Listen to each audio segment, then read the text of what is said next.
Madam చాలామంది పేరెంట్స్‌కి ఎప్పుడూ ఒక డౌట్ ఉంటుంది మేడం. ఏంటంటే పిల్లలతో ఫ్రెండ్లీగా ఉండాలా? లేదంటే చాలా స్ట్రిక్ట్‌గా ఉండాలా అని. ఎందుకంటే మ్యామ్ స్ట్రిక్ట్‌గా ఉంటేనేమో భయపడిపోయి అసలు మొత్తం షెల్ అయిపోతున్నారు. లేదు ఫ్రెండ్లీగా ఉంటేనేమో డిసిప్లిన్ లేకుండా పాడైపోతున్నారు. సో, అసలు ఈ రెండిట్లో అసలు అంటే వాళ్ళు ఎలా ఉండాలి? అసలు ఎలా హ్యాండిల్ చేయాలి మేడం? దీని గురించి ఎక్స్‌ప్లెయిన్ చేయండి. ఇప్పుడు మీరేదైనా ఒక లిక్విడ్ తాగుతారనుకోండి. హ్మ్.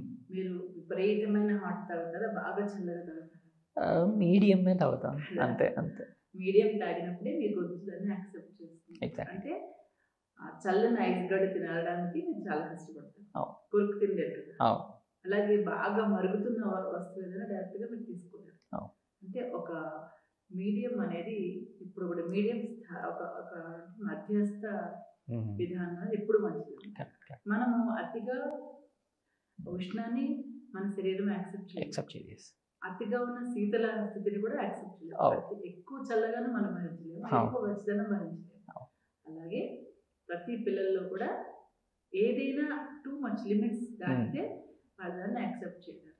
Correct. I have been getting some children అనమాట. వాళ్ళు నా దగ్గరకు వచ్చి షేర్ చేస్తారు. మై హ్మ్. మదర్ టార్చర్స్ మీ అని. హ్మ్. అంటే ఇప్పుడు టార్చరింగ్ అనే వర్డ్ చాలా సహజమైపోయింది. అవును మేడం. అవును. ఇదివరకట్లో టార్చరింగ్ అంటే చాలా పెద్ద పెద్ద వర్డ్. విషయం పెద్ద అది. వర్డ్. అవును. అవును. చాలా పెద్ద విషయం. అవును. టార్చరింగ్ అంటే అది చాలా చాలా సివియారిటీ ఆఫ్ అబ్యూజింగ్ కావచ్చు. కరెక్ట్. కరెక్ట్. అది ఫిజికల్‌గా ఇబ్బంది పెట్టడం కావచ్చు. అట్లాంటివన్నమాట. హ్మ్. ఇప్పుడు టార్చర్ అనే వర్డ్ చిన్న పిల్లోడు కూడా వాడేస్తాడు. హ్మ్. మమ్మీ టార్చర్ చేస్తుంది. డ్యాడీ టార్చర్ చేస్తారు. టీచర్ టార్చర్ చేస్తారు. చాలా ఈజీ అయిపోయింది. వర్డ్‌కి అంటే దాని అర్థం మారిపోతుంది. అవునవునవునవును. అంటే వాళ్ళ మనసులో ఒకలాంటి విముఖత ఏర్పడుతున్నారు. ఎగ్జాక్ట్. కాబట్టి పిల్లలతో ఫ్రెండ్లీగా ఉండడం ఎంత అవసరమో, స్ట్రిక్ట్‌గా ఉండడం అంతే అవసరం. హ్మ్. స్ట్రిక్ట్‌గా ఉండడం ఎంత అవసరమో, ఫ్రెండ్లీగా ఉండడం అంతే అవసరం. అంతే. దీనికోసం ఒక చిన్న లాజిక్ నేను పేరెంట్స్‌కి చెప్తూ ఉంటాను. పిల్లలకి చాలా దే ఆర్ వెరీ స్మార్ట్ దాన్ అస్. మన మీద ఒక 10 రెట్లు హ్మ్. స్మార్టర్ అనమాట. అంటే నెక్స్ట్ జనరేషన్ పెరిగే కొద్దీ స్మార్టర్ వెర్షన్స్ వస్తున్నాయి. 2జీ, 3జీ, 4జీ, 5జీ. సో, అంతే. వాళ్ళని హ్యాండిల్ చేయాలంటే మనకున్న నాలెడ్జ్ సరిపోదు. సరిపో మనకున్న స్కిల్స్ సరిపోవు అనిపిస్తుంది. ఎగ్జాక్ట్. సో, వాళ్ళు they are very smart in understanding the persons. 2, 3 సార్లు వాళ్ళు గమనిస్తారు. మన రెస్పాన్సెస్ గమనించి మమ్మీ అండ్ డ్యాడీ వీళ్ళిద్దరిలో ఎవరు వీక్ అనేది గ్రహిస్తారు. హుహు. సెంటిమెంటల్లీ ఎవరిని ఎక్కడ కొట్టాలో వాళ్ళు అబ్బా! They have their own clues అన్నమాట. యాహ్!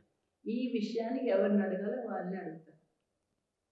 మనీ కావాలంటే ఎవరి దగ్గరికి వెళ్తే పనవుతుందో వాళ్ళ పనవుతుంది. దగ్గరికి వాళ్ళ వెళ్తారు. దగ్గర అడుగుతారు.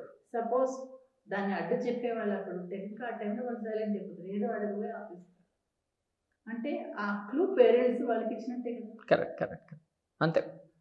ఇప్పుడు వాళ్ళిద్దరిలో ఒక అండర్‌స్టాండింగ్ ఒక మ్యూచువల్ అండర్‌స్టాండింగ్ వస్తే గనుక పిల్లలకి కన్‌ఫ్యూజ్ అవ్వాలన్నమాట. హ్మ్. అంటే అమ్మ స్ట్రిక్టా? నాన్న స్ట్రిక్టా? అనే విషయం చెప్పమంటే వాళ్ళు చెప్పకుండా ఉండాలి. అదే. అదే.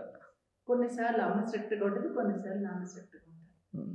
కొన్నిసార్లు అమ్మ బాగా ఫ్రెండ్లీ ఉంటది. హ్మ్. కొన్నిసార్లు నాన్న నాన్న చాలా ఫ్రెండ్లీగా ఫ్రెండ్లీగా ఉంటారు. ఉంటాడు. అవును. అంటే ఫైనల్లీ మనకేమైంది? ఇద్దరిలో ఒకళ్ళు ఫ్రెండ్లీగా ఉంటారు. కరెక్ట్. ఇద్దరిలో ఒకడు స్ట్రిక్ట్‌గా ఉంటారు. కానీ ఎవరుంటారో ఎప్పుడు తెలీదు. ఏ రూమ్‌లో ఎవరుంటారో తెలీదు. తెలీదు.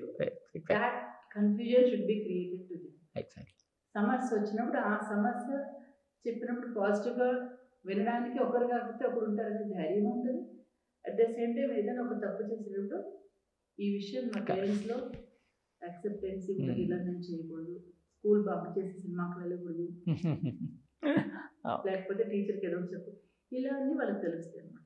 కాబట్టి ఫ్రెండ్లీగా ఉంటూనే హ్మ్. ఇద్దరు రోల్స్ షేర్ చేసుకోవాలన్నమాట. Father and mother. పేరెంట్స్ బలహీనతలతో పిల్లలు ఆడుకుంటారు కాబట్టి, ఇలాంటి డిసిప్లిన్ విషయంలో మాత్రం పేరెంట్స్ ఒకే మాట వింటే హుహు. ఆ పిల్లలు బాగా క్షేమవుతారు. సూపర్.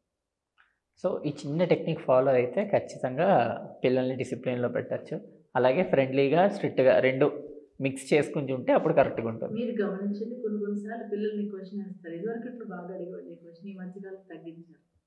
నీకు అమ్మ అంటే ఇష్టమా? ఆ! నాన్న అంటే ఇష్టమా? ఎగ్జాక్ట్‌లీ. అవునవునవును. వాళ్ళు ఎవరి పేరు చెప్తారంటే ఎవరైతే అస్సలు ఒంటి మీద దెబ్బ వేయరో whatever they do it is granted అవును.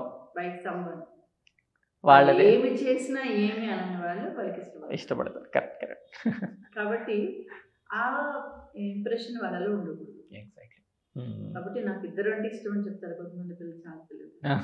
అంటే ఏ పని ఎవరు ఎక్కువ స్ట్రిక్ట్‌గా ఉంటారనంటే ఇద్దరు స్ట్రిక్ట్‌గా ఉంటారని చెప్తారు. అవును. ఎవరు ఫ్రెండ్లీగా ఉంటారు, ఇద్దరు ఫ్రెండ్లీగా ఉంటారంట.